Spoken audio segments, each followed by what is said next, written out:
Welcome to another episode of the Intentional Intern Podcast. We're officially into the summer months since it's June, which means a lot of students are starting the fun stuff, like summer internships, and then some students are starting also academic stuff, like summer courses.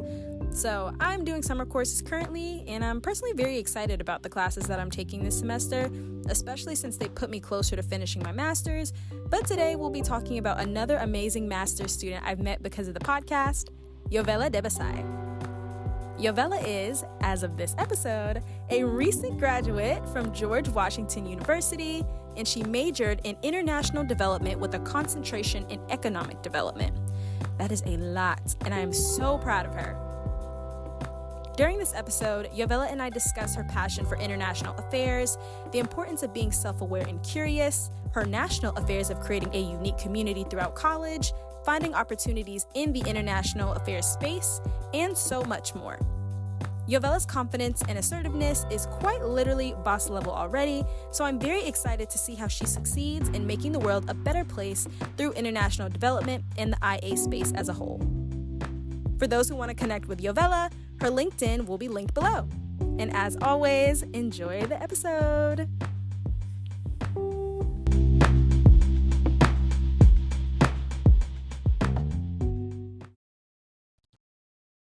Hi, Yovela. How are you?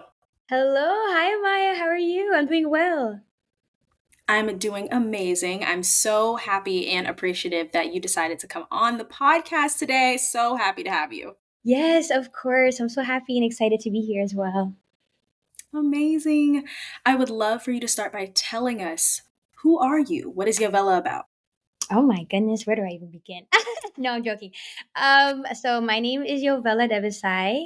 I was born and raised in Tampa, Florida, but I now reside in Washington, D.C. My family is originally from Eritrea. In regards to, I guess, like my career academic background, I earned my bachelor's degrees back in 2022 from the University of South Florida, where I earned dual degrees in economics and international studies. And I moved to DC to pursue my master's in international development from the George Washington University, where I'll actually be graduating in 3 days, which is kind of crazy. But yeah, that's just a little bit about me and my background. Wow, you are a star. No. Dual degree? Dual degrees? Dual degrees? Oh my gosh, please, no. That's amazing. And coming from I'm a master's student myself, so getting to see the other side of the tunnel where you're about to graduate, that's huge. Congratulations. Thank you. Thank you so much. It's been such an insane journey.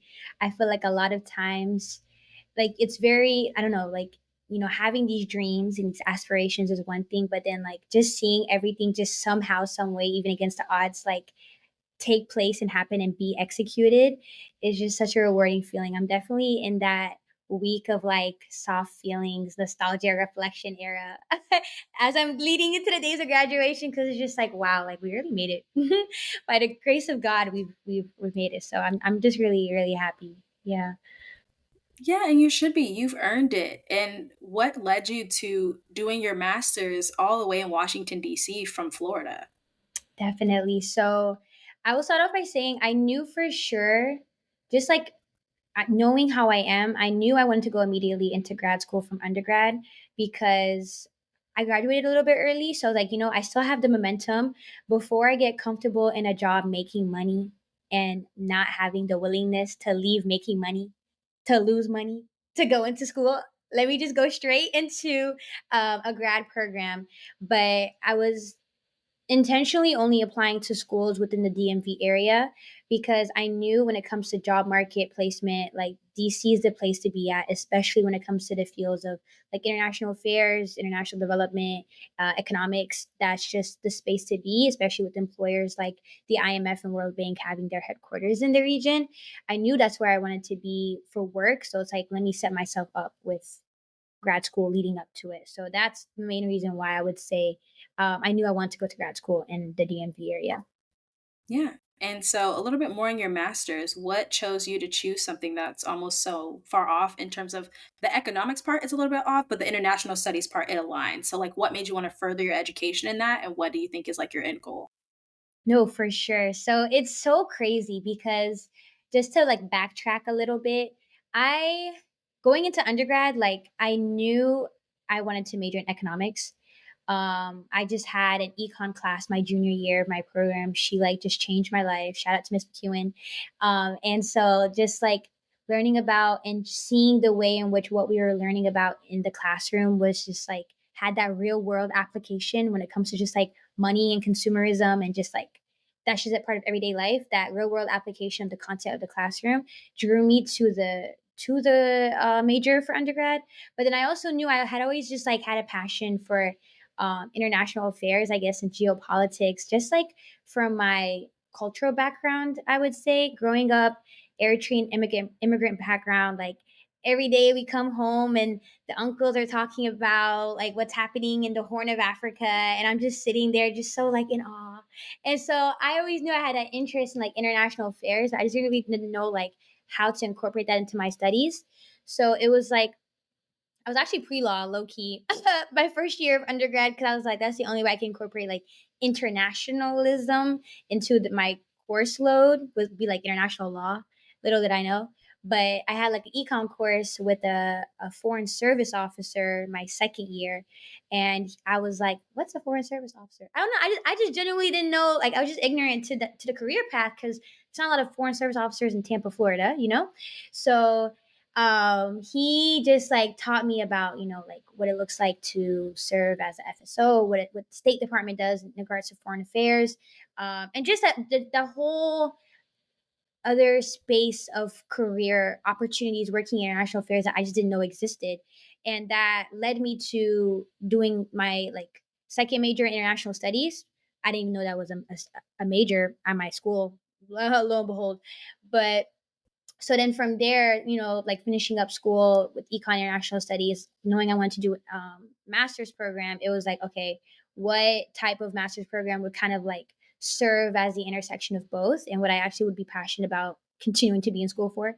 So there were like different, I was learning more about like the different, like just master's programs that related to any type of econ, any type of international affairs. And I came across these international development studies programs, and I was like, this seems kind of like interesting. Like, what's development? I didn't really know what it was, like individual within the whole general space of international affairs. And just that distinction of development being so more so on like the practicality and implementation portion of international affairs and policy, and seeing how that's like the implementation side of it, and seeing how you can kind of pull econ into it as well, seemed just like the perfect intersection of both of my majors. So that's kind of like how I went about pursuing like development studies type programs. Long story short, well, story long. It was kind of long, but yeah. No, it was good, but it was very helpful for me who knows nothing about foreign affairs, nothing at all. Like you taught me a lot. I mean, that's huge, and just knowing that you knew you wanted to continue stuff because like you said, like you graduated early. And I know for some of us it's a struggle of knowing what we wanted to do from the jump, nonetheless trying to figure out what you want to do after that. Like some people don't even remember what they're about to have for breakfast. So No, like right. that's huge. And I've also graduated with my bachelor's early. So I graduated with my bachelor's in 2.5 years. So I'm currently doing my master's for the same reason of momentum, because I know if I don't Right. do it now, I will not do it later. Exactly. And it's good that we have that self awareness, you know? It's very important that we're able to identify that and then moving accordingly.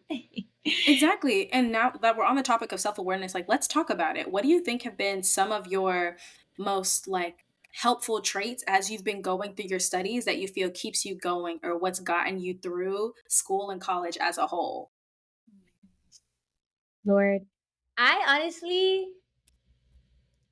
I really, just to be like as humble as possible, my willingness to like admit when I don't know something. Like I'll be quick to ask a question. I don't care if I sound crazy, but it's like the second I'm always just like, I know I don't know. So let me just go ahead and ask questions instead of wasting my time trying to front like I know I'm familiar. So like I think my willingness to just always ask questions and like that leading to developing good relationships with a lot of my professors exposed me to more information and insight that helped me when it came to taking those next steps in my academic journey in undergrad, extracurricular opportunities in undergrad, and then ultimately choosing a grad school program, the grad school programs to apply to for grad school. I think the willingness to always ask questions, to admit that you don't know everything, and like, being humble about it, and pursuing that information, and just always staying curious and always asking why, I think is like it'll help you in the long term. And I think I'm definitely like a testament of that, like, because you're going through each phase for the first time, and you have to remind yourself there are people who have came before you. There's people like you're not the first, as much as we like to be like unique and individuals, da da da da da. We're not the first to go through these experiences. There are those who came before us and who can give us the knowledge and insight that will allow us to at least try to minimize making common mistakes in our pursuits. So I would definitely say like my willingness to ask questions and like curiosity, I think, is has definitely been beneficial. Exactly. And I definitely think that staying curious is a key difference between intelligence and wisdom. So I was actually listening to something earlier today. I was Oh. listening to a podcast and it was talking about what's the difference between wisdom and intelligence. And then, of course, you can be intelligent if you are, absorbing all this information left and right from different places.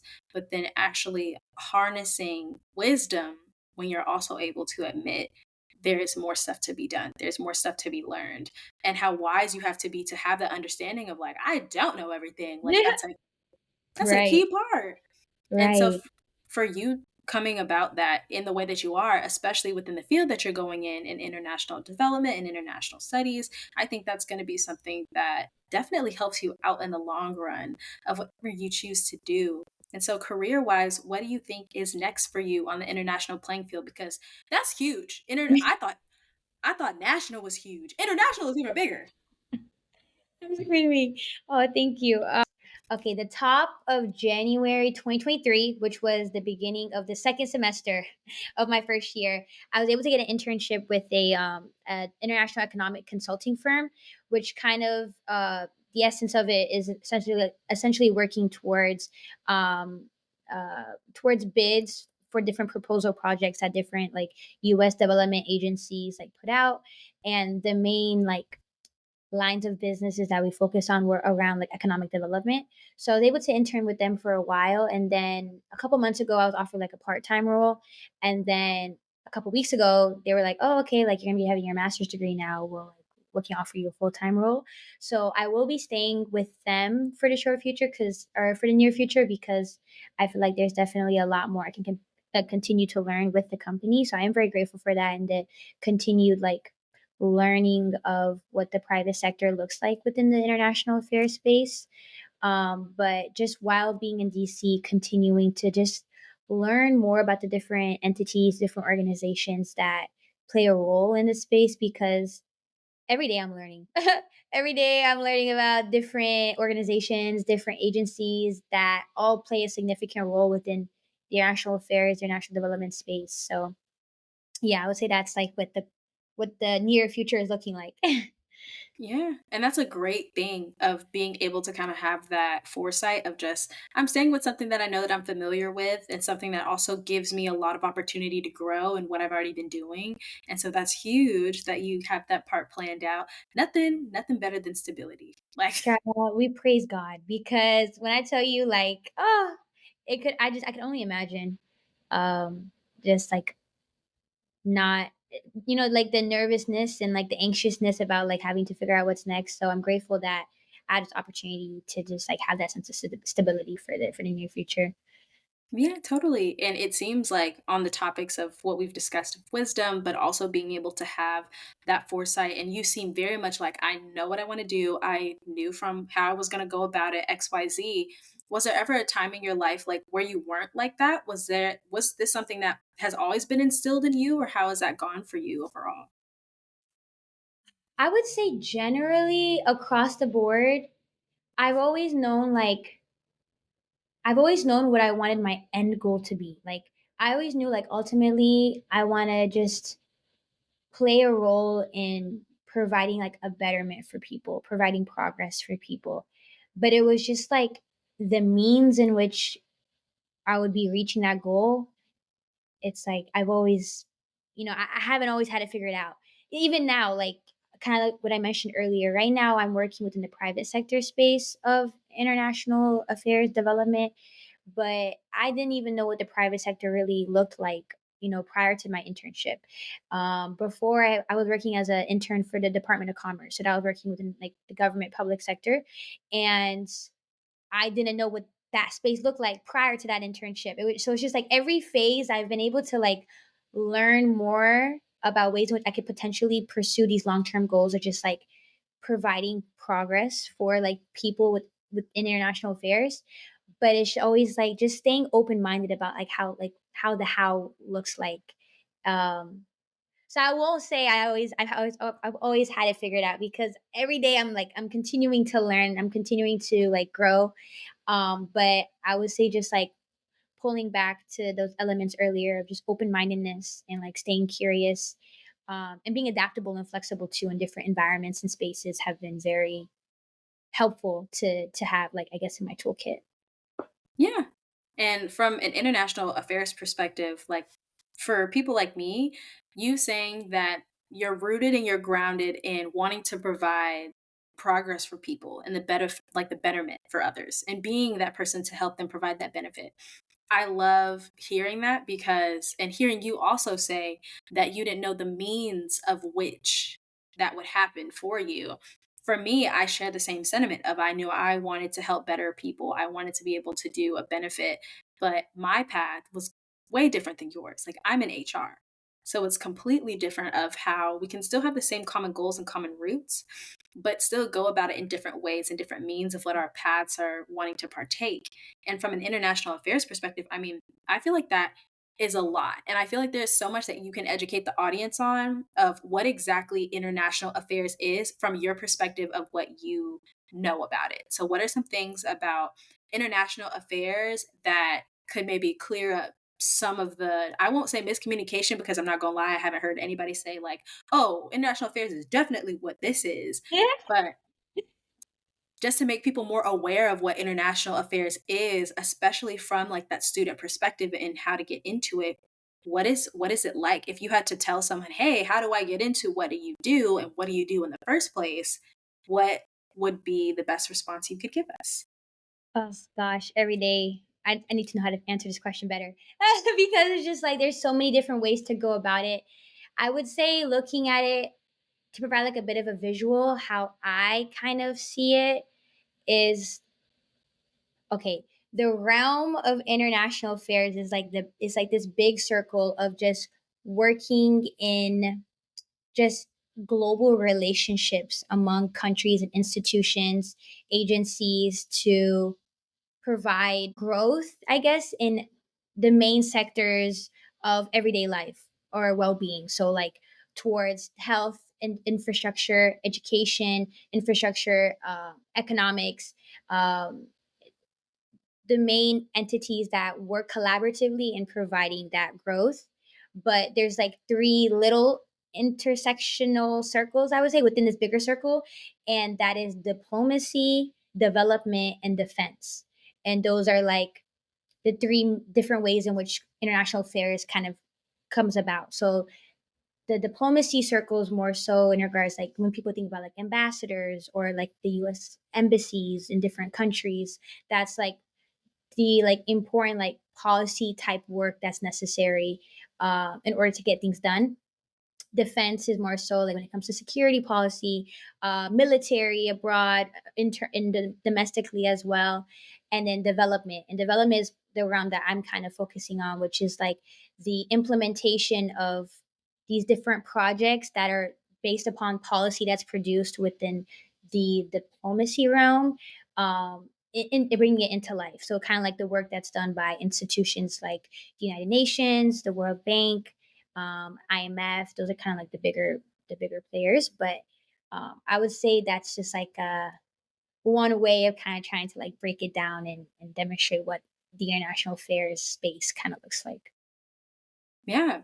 I mean, that gives me a better visual than what I had in the first place, which was nothing. So I really appreciate you breaking it down, especially into those kind of subsets. I remember having to do the same thing when I majored in anthropology because that's what my bachelor's is in. And people Okay. always asking, "What's that?" And I'm like, "So let me break it down for Yeah. you." And Right, right. exactly. And from your experience in international affairs, what do you feel like has been one of the key things that you've learned from your experience in international affairs that's like, oh, yeah, I think if you're going to go into this, you should definitely have this on your radar, or this is definitely something that you should know based on what your counterparts or any mentors or managers have taught you? Oh, wow. That's a great question.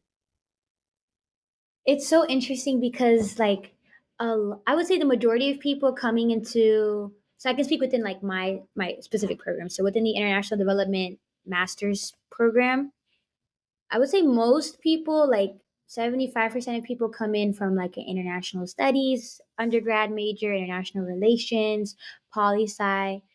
But then randomly you'll have people who are like engineering or like public health, and it's just like so interesting because I think it also demonstrates how like the international component of international development is like, that's like the umbrella, but like how you kind of go about it in the execution of it, and then like what realm or one space you want it to apply towards is so like diverse, like doing international affairs but with, in regards to implementing like engineering courses in sub-Saharan Africa, or towards focusing on the relationship with international affairs like public health and working towards health infrastructure in the Pacifics. Like there's so many different ways to go about it, so it's hard to be like, this is what you need to know, but I think especially like in this day and age, some of like the buzz that's going on and happening in regards to like artificial intelligence, AI, and how it's like changing our world. I think just staying on top of like these technological advancements and what and AI and how it's playing a role,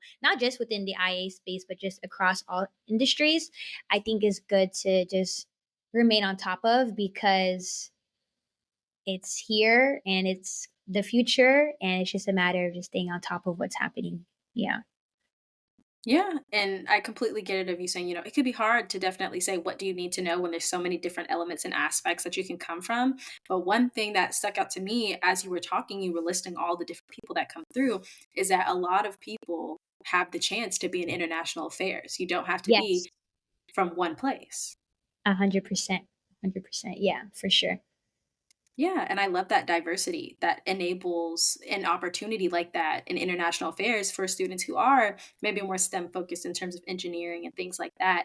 And from a social sciences point of view, I immediately thought about history whenever I think about international affairs. And I don't know if other Right. people think that way, but have you had to learn anything historically in regards to what you do in international affairs, or anything that has been important within your roles of what you've been doing?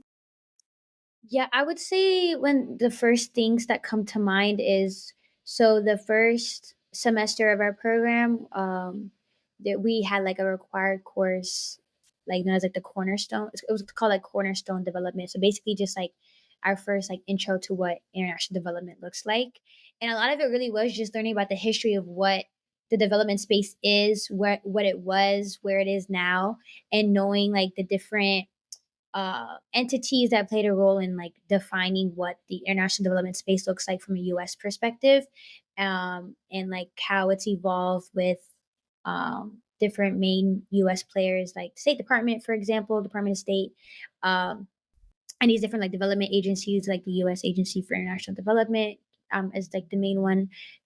For those like who may not be familiar with the different U.S. government agencies that play a role in international development, so I would say that first class really helped define, like, in regards to history, like the history of the development space within the United States and how it has looked like. And I think it's very important to always know like the history of your like career or industry, so that like you know where you're coming from, like what part of the timeline you are at, knowing what's happened before you, so you can help define what happens like after you in a way. So I feel like history, like I think people have different perceptions of what history is when you hear it firsthand, but like understanding that learning the history of like what you're studying in whatever capacity is always important. Yeah, I mean, it seems like international affairs, it has a way of interconnected complexity dependent on what you're doing. So it's like down from even if you're, like we talked about, in engineering, or if you're in poli sci, or if you're in weather development or defense or things like that. Everything's almost interconnected in a way, but it has its own complex parts and pieces that are kind of separate, but still together with the rest of the process in terms of international affairs and maintaining the well being of those who are involved within those international societies and things like that.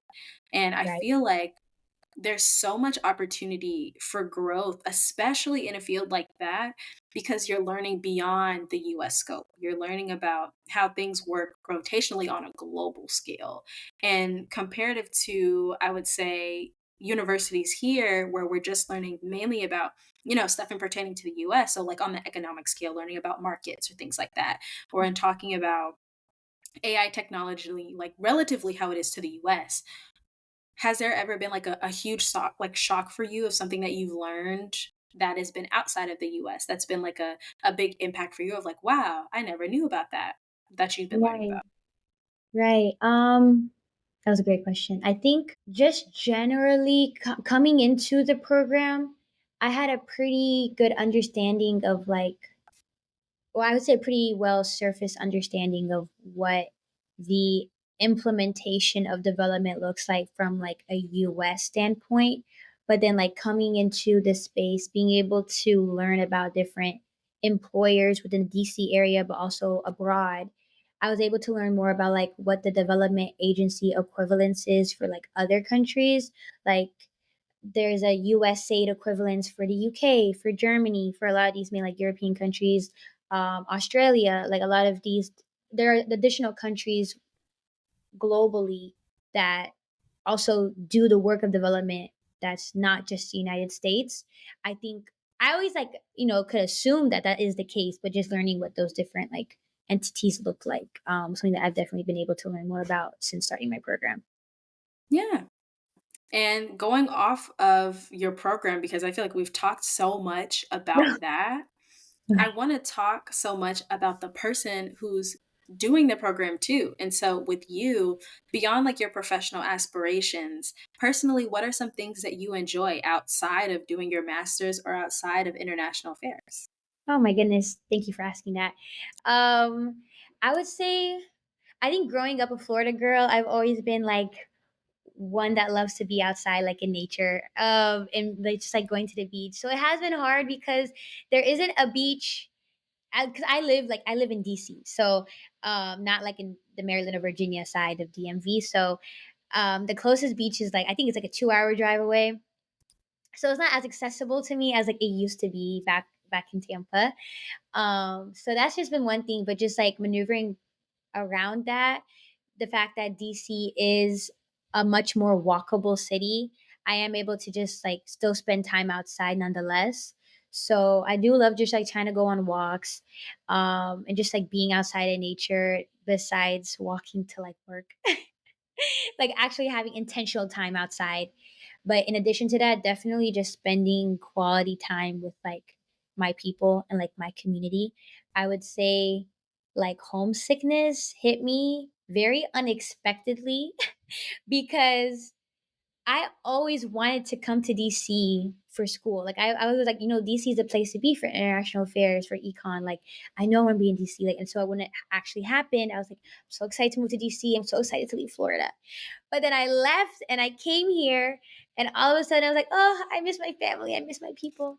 So, like that adjustment to, living here, finding my people here, reconnecting with old people and old connections from Florida, actually, that also now are here just coincidentally, had been like a really like long process for me, but now being at a point where like I have my circle, I have my people, has been like such a blessing. And just, we're all busy, hectic work schedule lives going on. So just like carving out that time to spend just quality time with each other is also something like I really try to prioritize as well. Yeah. And I'm glad you talked about like that reconnection process of what that looks like because going from, a sunny place like Florida, then coming into a more busy environment like DC in a sense, compared to, like you even said, from the beaches to the city and the difference in landscapes, I can completely understand how that can be something that's a drastic change, especially knowing like, this is what I'm used to. Ooh, what are all these buildings doing here? Where's the sand? Yeah. No, literally. So I'm glad that you're still able to prioritize time for your family and prioritize time with friends and those reconnection points as well. Because I feel like sometimes those happy accidents of when you reconnect with people that were also in your space is almost like an interconnection in itself of like your own little nationwide affair, if we're going to call it that. No, I'm like so glad you said that because I have had the most random like encounterments with people who have come from such like what seemed at the time such minute different situations from like undergrad, from high school, from just like older times at in Florida. All of a sudden we're like running into each other in DC and it's like, "Oh my goodness, what the heck? What's going on? How are you?" And now we're like super close and it's like I don't know. I'm a really big believer in like nothing happens for a reason. Like God does not make any mistakes. I think like everything happens for a reason, and like He's very intentional with how and why He does things the way He does. And I think just like the relationship building that I've been able to have with a lot of people is just like a testament to that because it's like maybe like we weren't meant to be in each other's lives as much back then, but we're what we needed now. And so it's been so crazy just seeing that unfold, especially these past few months. And it just shows also just like the importance of always being good to people, not just because you never know if they'll like be your boss one day, but it's just a reminder to just always do good by people, always be good to people. Like you never know what they're going through. You never know like yeah, what they're going through, like, so you always wanna make sure you're never adding negativity to other people's lives, like, nonetheless. But then on top of that, just, like, you never know when you'll see them again, you know? So just, like, cross your T's, dot your I's, and just always, be a source of, like, positivity and optimism always, because you just never know. Hmm. It's you never know what someone's going through, but you also never know when they're going to be back. Exactly. Exactly. So Yep, yep. spread love. Like, Always, always, absolutely. mhm. And I have to ask from your standpoint of, always just being a ray of light and being a spread of just positivity across the board from Florida to DC.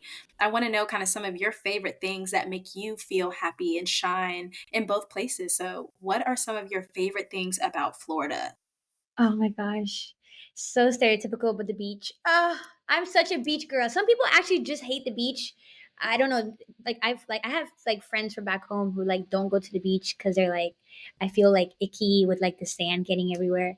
It's just like whatever. If you don't go into the ocean, like so I absolutely love going to the beach and just like I'm such a sunset girly. I love like watching the sunset. And if needed, we'll pull up early and watch the sunrise, even though I'm not a really big morning person. So definitely the beach. Definitely. I just feel like people in the north don't know the beauty of Publix, and I feel sorry for them.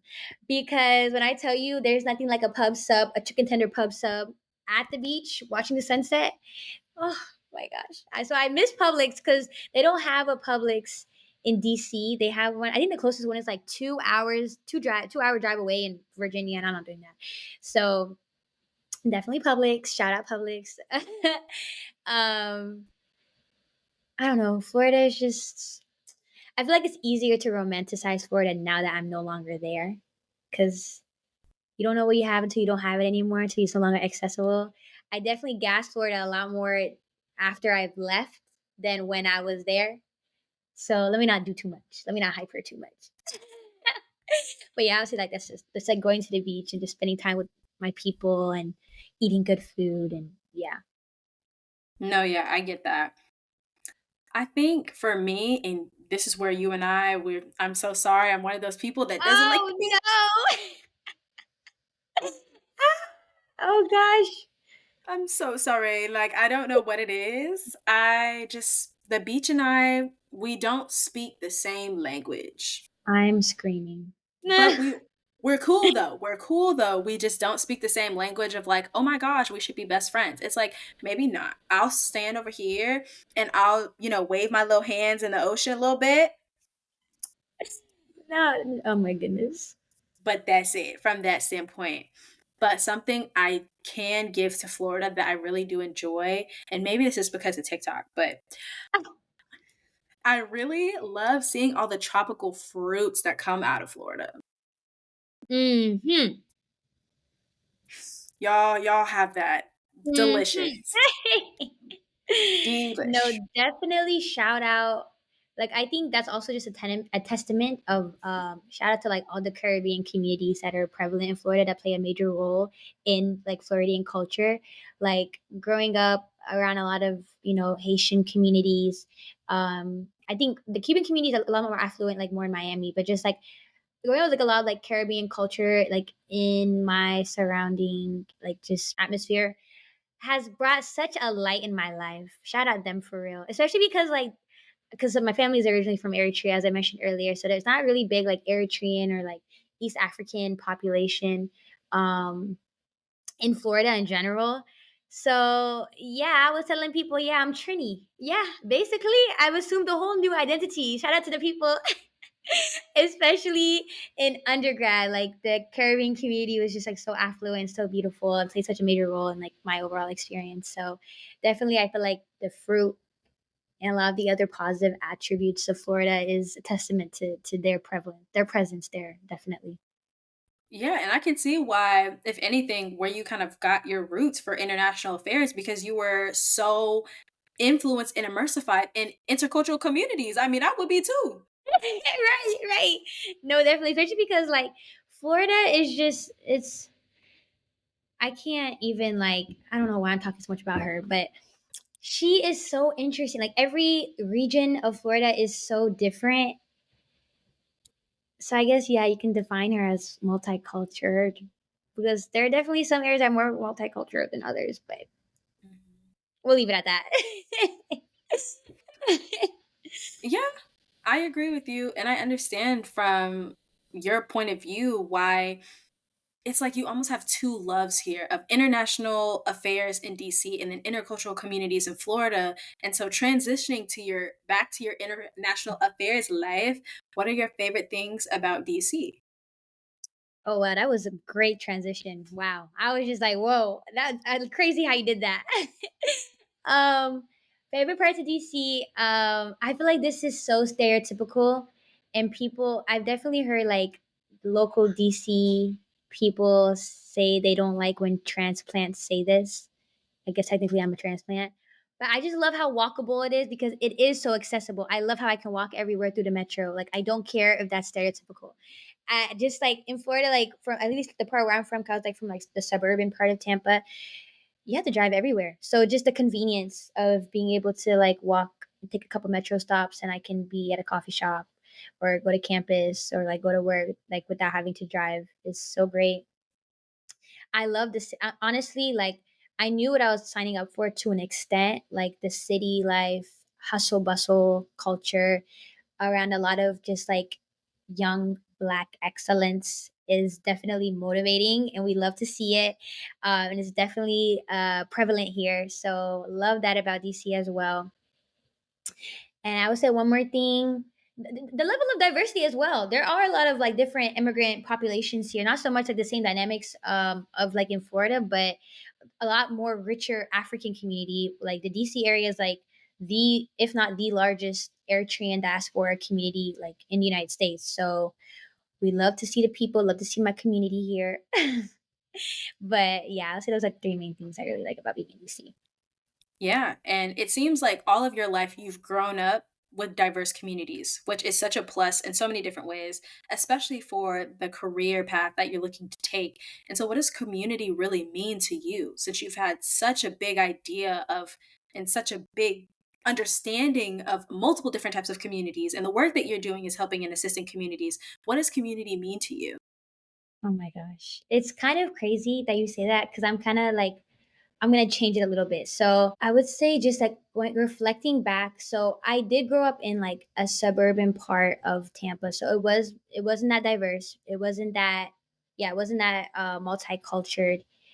So coming from a place where there wasn't that much diversity, it just further fueled my desire to pursue and find those communities. So I think because I was almost, I guess, quote unquote, deprived of that diversity before coming into college, I was 110 toes down, ready to find the community, you know?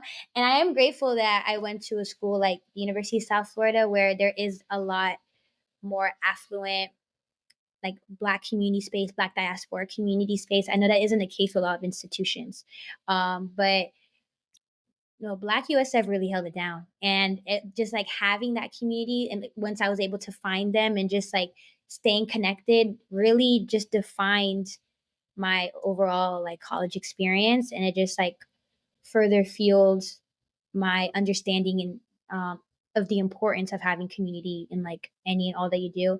So community means absolutely everything to me. That's why I think the abrupt loneliness that I wasn't expecting when I came to DC kind of hit the way it did, because I was missing my community. Like now it meant kind of not starting from scratch. I will, say that I did have like some distant family that did live in the area that were I was able to be in touch with when I first moved out here.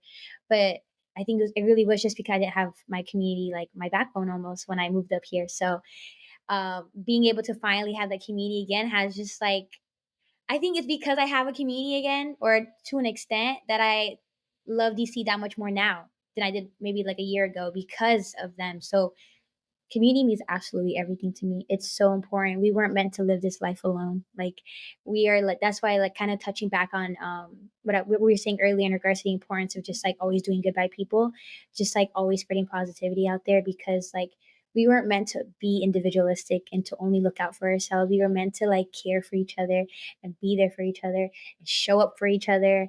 I don't care how cliche I sound. Like it's so important. Community means absolutely everything, because just as much as like your needs are needed to be provided by yourself, like you need to pouring into others when you can.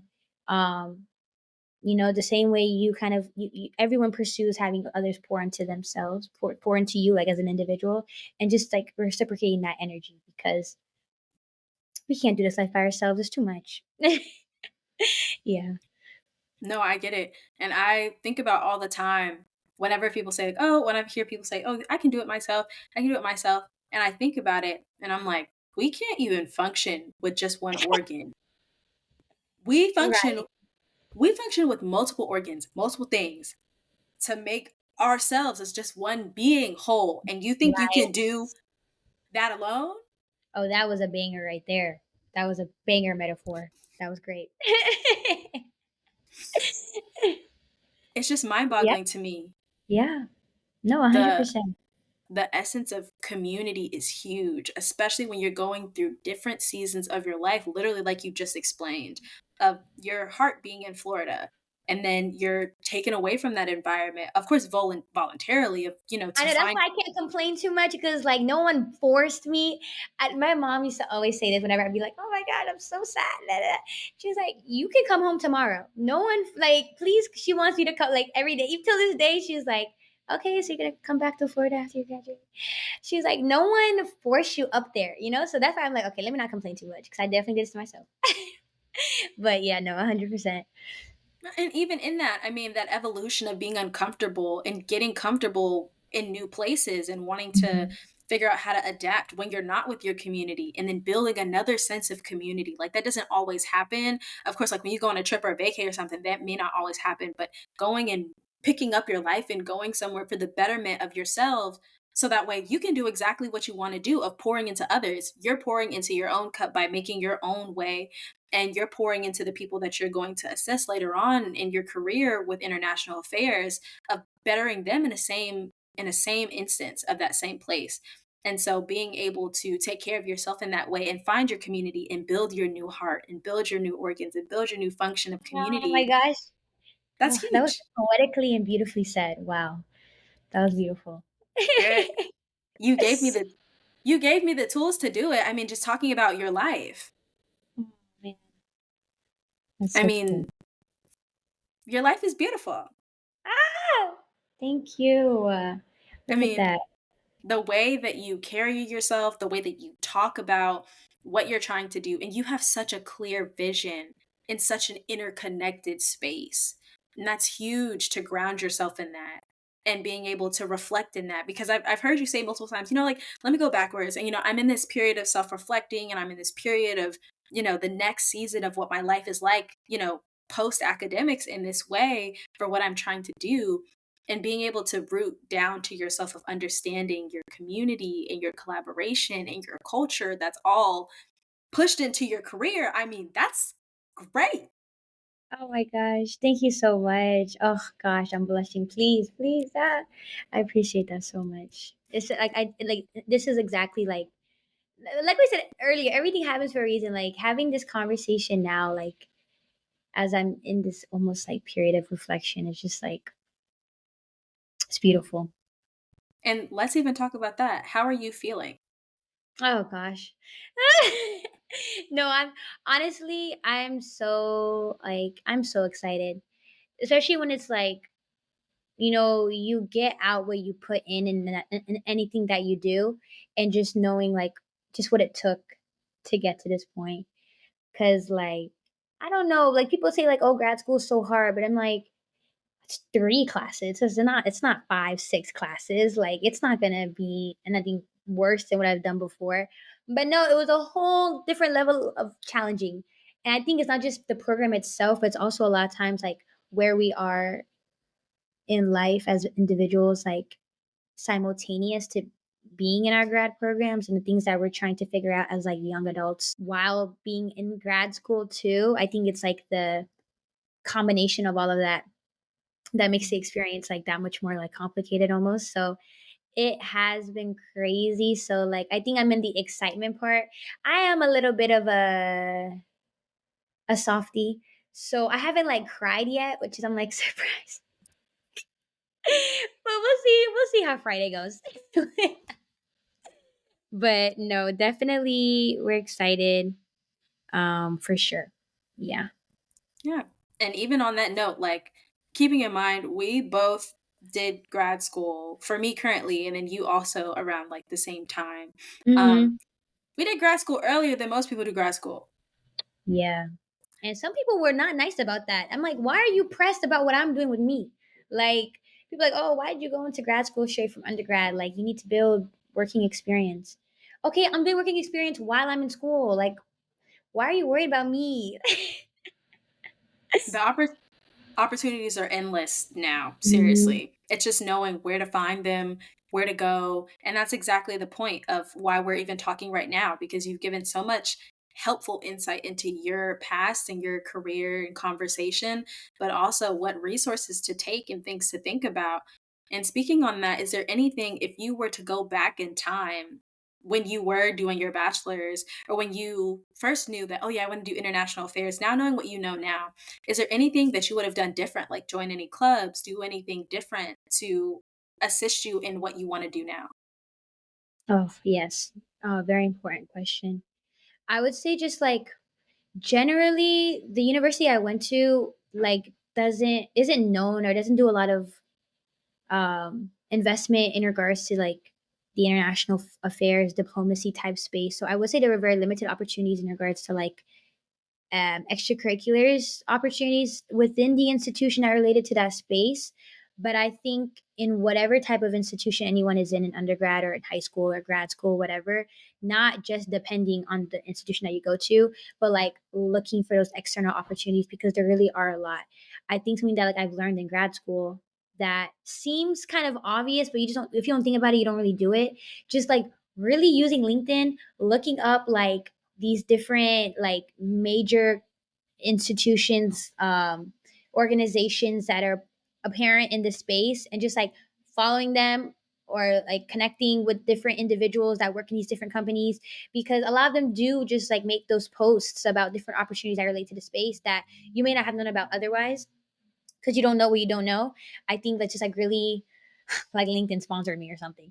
But really just using LinkedIn and just like making the most of like making those connections. Like I think within like these last 2 years, I've spent a lot of time just like following like the top voices of the industry, because a lot of those people do post different opportunities that you can take advantage of and that you may not just know about from your institution, and like just like not feeling limited by uh, maybe limited opportunities that your school provides, but like looking externally, looking outside, following those people who are in the space that you want to aspire to be in yourself, so that you can see what you need to take to get there. I think is some tips. Yeah.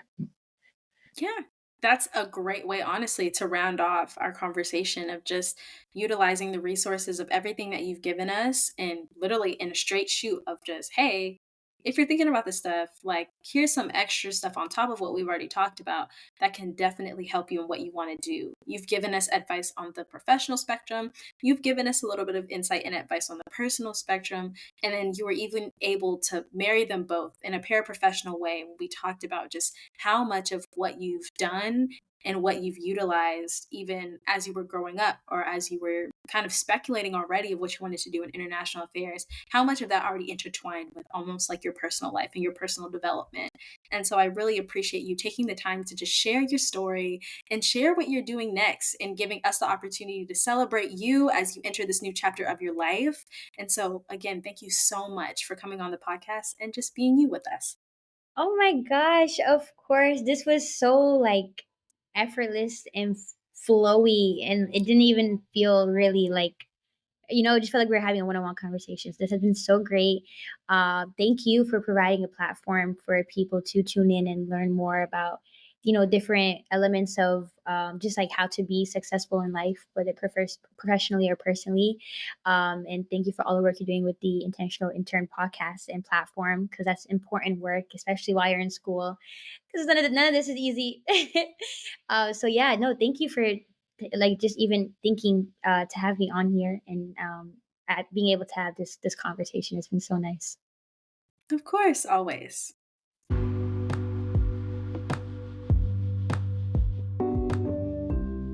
Thank you for tuning in to another episode of the Intentional Intern Podcast. As always, let me know what or who you guys want to hear from next, and I'll see you guys next time, sharing another student with an amazing story.